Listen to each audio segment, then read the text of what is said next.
श्री गणेशाय नमः। श्री जानकी वल्लभो विजयते। श्री रामचरितमानस प्रारंभ करते हैं। जय सिया राम। श्री रामचरितमानस के छठे सोपान लंका कांड में चौथा खंड प्रारंभ करते हैं। तुझे जमीन पर पटक कर तेरी सेना का संहार कर और तेरे गांव को चौपट नष्ट भ्रष्ट करके, अरे मूर्ख, तेरी युवती स्त्रियों सहित जानकी जी को ले जाऊं। यदि ऐसा करूं तो भी उसमें कोई बड़ाई नहीं है। मरे हुए को मारने में कुछ भी पुरुषत्व बहादुरी नहीं है। वामा मार्गी, कामी, कंजूस, अत्यंत मूढ़, अति दरिद्र, बदनाम, बहुत बूढ़ा, नित्य का रोगी, निरंतर क्रोध युक्त रहने वाला, भगवान विष्णु से विमुख, वेद और संतों का विरोधी, अपना ही शरीर पोषण करने वाला, पराई निंदा करने वाला और पाप की खान महान पापी, ये 14 प्राणी जीते ही मुर्दे के समान हैं। अरे दुष्ट, ऐसा विचार कर मैं तुझे नहीं मारता। अब तू मुझ में क्रोध न पैदा कर, मुझे गुस्सा न दिला। अंगद के वचन सुनकर राक्षस राज रावण दांतों से होठ काटकर क्रोधित होकर हाथ मलता हुआ बोला, अरे नीच बंदर, अब तू मरना ही चाहता है, इसी से छोटे मुँह है बड़ी बात कहता है। अरे मूर्ख, तू जिसके बल पर कड़वे वचन बक रहा है उसमें बल, प्रताप, बुद्धि अथवा तेज कुछ भी नहीं है। उसे गुणहीन और मानहीन समझकर ही तो पिता ने वनवास दे दिया। एक तो वह उसका दुख, उस पर युवती स्त्री का विरह, और फिर रात दिन मेरा डर बना रहता है। जिनके बल का तुझे गर्व है, ऐसे अनेकों मनुष्यों को तो राक्षस रात दिन खाया करते हैं। अरे मूढ़, जिद छोड़कर समझ विचार कर। जब उसने श्री राम जी की निंदा की तब तो कपिश्रेष्ठ अंगद अत्यंत क्रोधित हुए, क्योंकि शास्त्र ऐसा कहते हैं कि जो अपने कानों से भगवान विष्णु और शिव की निंदा सुनता है उसे गोवध के समान पाप होता है। वानर श्रेष्ठ अंगद बहुत जोर से कटकटाए शब्द किया और उन्होंने तमक कर जोर से अपने दोनों भुजदंडों को पृथ्वी पर दे मारा। पृथ्वी हिलने लगी, जिससे बैठे हुए सभासद गिर पड़े और भय रूपी पवन भूत से ग्रस्त होकर भाग चले। रावण गिरते गिरते संभल कर उठा, उसके अत्यंत सुंदर मुकुट पृथ्वी पर गिर पड़े। कुछ तो उसने उठाकर अपने सिरों पर सुधार कर रख लिया और कुछ अंगद ने उठाकर प्रभु श्री राम जी के पास फेंक दिए। मुकुटों को आता देखकर वानर भागे, सोचने लगे, विधाता, क्या दिन में ही उल्कापात होने लगा, तारे टूटकर गिरने लगे, अथवा क्या रावण ने क्रोध करके 4 वज्र चलाए हैं जो बड़े धाये के साथ वेग से आ रहे हैं। प्रभु ने उनसे हंसकर कहा, मन में डरो नहीं, ये न उल्का है, न वज्र है और न केतु या राहु ही है। अरे भाई, ये तो रावण के मुकुट है जो बाली पुत्र अंगद के फेंके हुए आ रहे हैं। पवन पुत्र श्री हनुमान जी ने उछलकर उनको हाथ से पकड़ लिया और लाकर प्रभु के पास रख दिया। रीछ और वानर तमाशा देखने लगे। उनका प्रकाश सूर्य के समान था। वहाँ सभा में क्रोध युक्त रावण सबसे क्रोधित होकर कहने लगा कि बंदर को पकड़ लो और पकड़कर मार डालो। अंगद यह सुनकर मुस्कुराने लगे। रावण फिर बोला, इसे मारकर सब योद्धा तुरंत दौड़ो और जहाँ कहीं रीछ वानरों को पाओ वहीं खा डालो। पृथ्वी को बंदरों से रहित कर दो और जाकर दोनों तपस्वी भाइयों राम लक्ष्मण को जीते जी पकड़ लो। रावण के ये कोप भरे वचन सुनकर तब युवराज अंगद क्रोधित होकर बोले, तुझे गाल बजाते लाज नहीं आती। अरे निर्लज, अरे कुलनाशक, गला काटकर आत्महत्या करके मर जा। मेरा बल देखकर भी क्या तेरी छाती नहीं फटती? अरे स्त्री के चोर, अरे कुमार्ग पर चलने वाले, अरे दुष्ट, पाप की राशि, मंद बुद्धि और कामी, तू सन्निपात में क्या दुर्वचन बक रहा है? अरे दुष्ट राक्षस, तू काल के वश हो गया है। इसका फल तू आगे वानर और भालुओं के चपेट लगने पर पावेगा। राम मनुष्य है ऐसा वचन बोलते ही अरे अभिमानी, तेरी जीभें नहीं गिर पड़ती। इसमें संदेह नहीं है कि तेरी जीभें अकेले नहीं वरन सिरों के साथ रणभूमि में गिरेगी। रे दशकंद, जिसने एक ही बाण से बाली को मार डाला, वह मनुष्य कैसे है? अरे कुजाति, अरे जड़, 20 आंखें होने पर भी तू अंधा है। तेरे जन्म को धिक्कार है। श्री रामचंद्र जी के बाण समूह तेरे रक्त की प्यास से प्यासे हैं। वे प्यासे ही रह जाएंगे इस डर से। अरे कड़वी बकवाद करने वाली नीच राक्षस, मैं तुझे छोड़ता हूँ। मैं तेरे दांत तोड़ने में समर्थ हूँ, पर क्या करूँ, श्री रघुनाथ जी ने मुझे आज्ञा नहीं दी। ऐसा क्रोध आता है कि तेरे 10 मुँह तोड़ डालूं और तेरी लंका को पकड़कर समुद्र में डुबा दूं। तेरी लंका गूलर के फल के समान है। तुम सब कीड़े उसके भीतर अज्ञानवश निडर होकर बस रहे हो। मैं बंदर हूँ, मुझे इस फल को खाते क्या देर थी, पर उदार कृपालु श्री रामचंद्र जी ने वैसी आज्ञा नहीं दी। अंगद की युक्ति सुनकर रावण मुस्कुराया और बोला, अरे मूर्ख, बहुत झूठ बोलना तूने कहाँ से सीखा? बाली ने तो कभी ऐसा गाल नहीं मारा। जान पड़ता है तू तपस्वियों से मिलकर लबार हो गया है। अंगद ने कहा, अरे 20 भुजा वाले, यदि तेरी 10 जीभें मैंने नहीं उखाड़ ली तो सचमुच में लबार ही हूँ। श्री रामचंद्र जी के प्रताप को समझकर स्मरण करके अंगद क्रोधित हो उठे और उन्होंने रावण की सभा में प्रण करके दृढ़ता के साथ पैर रोप दिया और कहा, अरे मूर्ख, यदि तू मेरा चरण हटा सके तो श्री राम जी लौट जाएंगे। मैं सीता जी को हार गया। रावण ने कहा, हे सब वीरों सुनो, पैर पकड़कर बंदर को पृथ्वी पर पछाड़ दो। इंद्रजीत, मेघनाद आदि अनेकों बलवान योद्धा जहाँ तहाँ से हर्षित होकर उठे। वे पूरे बल से बहुत से उपाय करके झपटते हैं, पर पैर टलता नहीं। तब सिर नीचा करके फिर अपने अपने स्थान पर जा बैठते हैं। काकभूषणी जी कहते हैं, वे देवताओं के शत्रु राक्षस फिर उठकर झपटते हैं, परंतु हे सर्पों के शत्रु गरुड़ जी, अंगद का चरण उनसे वैसे ही नहीं टलता जैसे कुयोगी विषयी पुरुष मोह रूपी वृक्ष को नहीं उखाड़ सकते। करोड़ों वीर योद्धा जो बल में मेघनाद के समान थे, हर्षित होकर उठे। वे बार बार झपटते हैं, पर वानर का चरण नहीं उठता।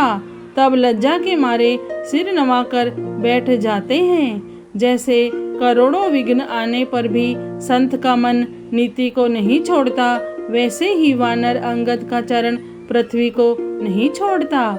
यह देखकर शत्रु रावण का मद दूर हो गया। अंगद का बल देखकर सब हृदय में हार गए। तब अंगद के ललकारने पर रावण स्वयं उठा। जब वह अंगद का चरण पकड़ने लगा, तब बाली कुमार अंगद ने कहा, मेरा चरण पकड़ने से तेरा बचाव नहीं होगा। अरे मूर्ख, तू जाकर श्री राम जी के चरण क्यों नहीं पकड़ता?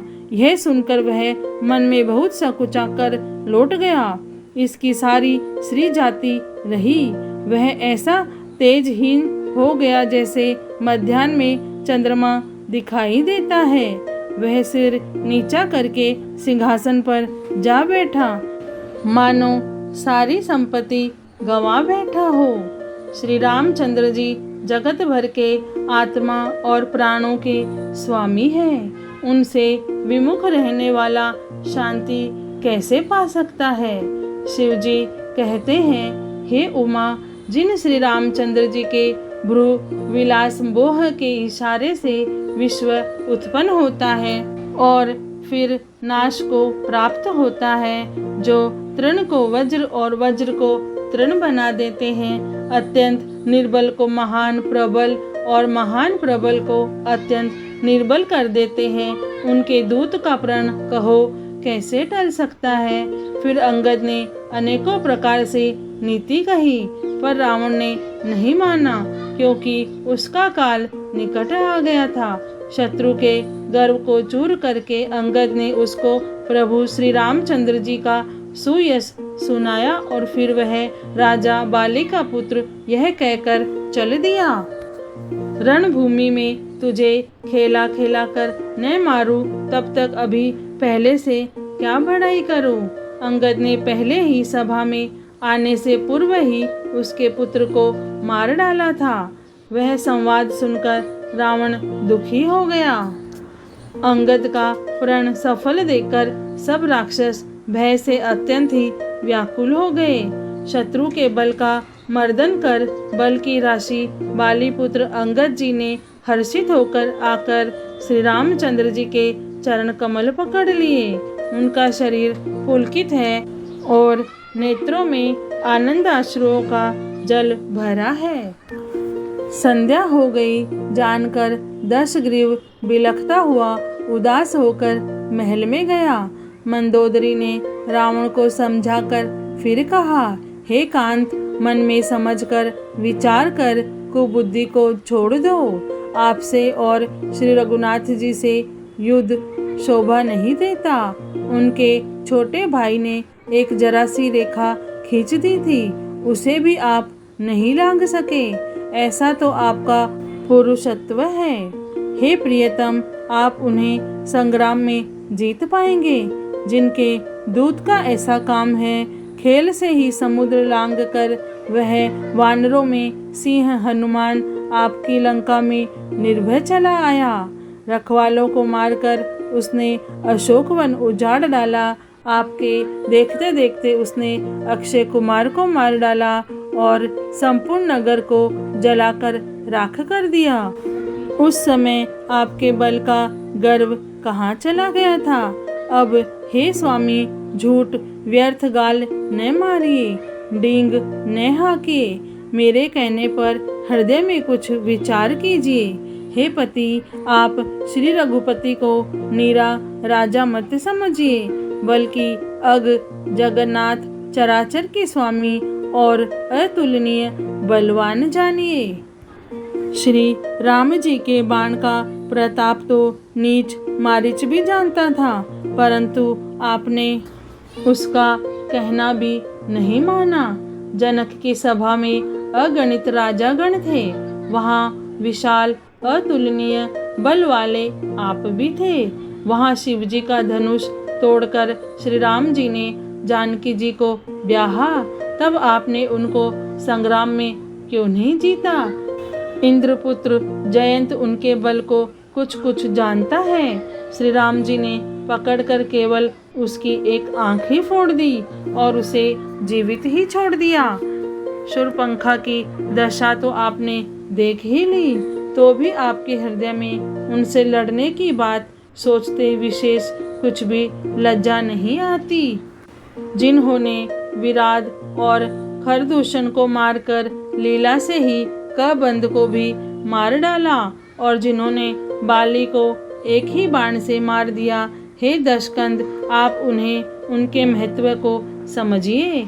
जिन्होंने खेल से ही समुद्र को बंधा लिया और जो प्रभु सेना सहित सुबेल पर्वत पर उतर पड़े, उन सूर्यकुल के ध्वजा स्वरूप कीर्ति को बढ़ाने वाले करुणा में भगवान ने आप ही के हित के लिए दूत भेजा, जिसने बीच सभा में आकर आपके बल को उसी प्रकार मत डाला जैसे हाथियों के झुंड में आकर सिंह उसे छिन्न भिन्न कर डालता है। रण में बांके अत्यंत विकट वीर अंगद और हनुमान जिनके सेवक हैं। हे पति, उन्हें आप बार बार मनुष्य कहते हैं। आप व्यर्थ ही मान, ममता और मद का बोझा ढो रहे हैं। हाँ प्रियतम, आपने श्री राम जी से विरोध कर लिया और काल के विशेष वश होने से आपके मन में अब भी ज्ञान नहीं उत्पन्न होता। काल दंड लाठी लेकर किसी को नहीं मारता, वह धर्म, बल, बुद्धि और विचार को हर लेता है। हे स्वामी, जिसका काल मरण समय निकट आ जाता है उसे आप ही की तरह भ्रम हो जाता है। आपके 2 पुत्र मारे गए और नगर जल गया। जो हुआ सो हुआ। हे प्रियतम, अब भी इस भूल की पूर्ति समाप्ति कर दीजिए। श्री राम जी से वैर त्याग दीजिए और हे नाथ, कृपा के समुद्र श्री रघुनाथ जी को भजकर निर्मल यश लीजिए। स्त्री के बाण के समान वचन सुनकर वह सवेरा होते ही उठकर सभा में चला गया और सारा भय भुलाकर अत्यंत अभिमान में फूलकर सिंहासन पर जा बैठा। यहाँ सुबेल पर्वत पर श्री राम जी ने अंगद को बुलाया। उन्होंने आकर चरण कमलों में सिर नवाया। बड़े आदर से उन्हें पास बैठाकर खर के शत्रु कृपालु श्री रामचंद्र जी हंसकर बोले, हे बाली के पुत्र, मुझे बड़ा कौतूहल है। हे तात, इसी से मैं तुमसे पूछता हूँ। सत्य कहता हूँ, जो रावण राक्षसों के कुल का तिलक है और जिसके अतुलनीय बाहुबल की जगत भर में धाक है, उसके 4 मुकुट तुमने फेंके। हे तात, बताओ तुमने उनको किस प्रकार से पाया? अंगद ने कहा, हे सर्वज्ञ, हे शरणागत को सुख देने वाले, सुनिए, वे मुकुट नहीं है, वे तो राजा के 4 गुण हैं। हे नाथ, वेद कहते हैं कि साम, दान, दंड, भेद ये चारों राजा के हृदय में बसते हैं। ये नीति धर्म के 4 सुंदर चरण हैं। किंतु रावण में धर्म का अभाव है, ऐसा जी में जानकर ये नाथ के पास आ गए हैं। 10 शीश रावण धर्महीन, प्रभु के पद से विमुख और काल के वश में है। इसलिए हे कौशल राज, सुनिए, वे गुण रावण को छोड़कर आपके पास आ गए हैं। अंगद की परम चतुरता पूर्ण उक्ति कानों से सुनकर उदार श्री रामचंद्र जी हंसने लगे। फिर बाली पुत्र ने किले के लंका के सब समाचार कहे। जब शत्रु के समाचार प्राप्त हो गए, तब श्री रामचंद्र जी ने सब मंत्रियों को पास बुलाया और कहा, लंका के 4 बड़े विकट दरवाजे हैं, उन पर किस तरह आक्रमण किया जाए, इस पर विचार करो। तब वानर राज सुग्रीव, दीक्षपति जाम्बवान और विभीषण ने हृदय में सूर्य कुल के भूषण श्री रघुनाथ जी का स्मरण किया और विचार करके उन्होंने कर्तव्य निश्चित किया। वानरों की सेना के 4 दल बनाए और उनके लिए यथा योग्य जैसे चाहिए सेनापति नियुक्त किए। फिर सब युद्धपतियों को बुला लिया और प्रभु का प्रताप कहकर सबको समझाया, जिसे सुनकर वानर सिंह के समान गर्जना करके दौड़े। वे हर्षित होकर श्री रामचंद्र जी के चरणों में सिर नवाते हैं और पर्वतों के शिखर ले लेकर सभी वीर दौड़ते हैं। कौशल राज श्री रघुवीर जी की जय हो पुकारते हुए भालू और वानर गरजते और ललकारते हैं। लंका को अत्यंत श्रेष्ठ अजय किला जानते हुए भी वानर प्रभु श्री रामचंद्र जी के प्रताप से निडर होकर चले। चारों ओर से घिरी हुई बादलों की घटा की तरह लंका को चारों दिशाओं से घेरकर वे मुंह से ही डंके और भेरी बजाने लगे। महान बल की सीमा वे वानर भालू सिंह के समान ऊंचे स्वर से श्री रामचंद्र जी की जय, लक्ष्मण जी की जय वानर राज सुग्रीव की जय ऐसी गर्जना करने लगे। लंका में बड़ा भारी कोलाहल कोहराम मच गया। अत्यंत अहंकारी रावण ने उसे सुनकर कहा, वानरों की ढिठाई तो देखो। यह कहते हुए हंसकर उसने राक्षसों की सेना बुलाई। श्री रामचरितमानस के छठे सोपान लंका कांड में चौथा खंड पूर्ण हुआ। जय श्री राम, जय सिया राम।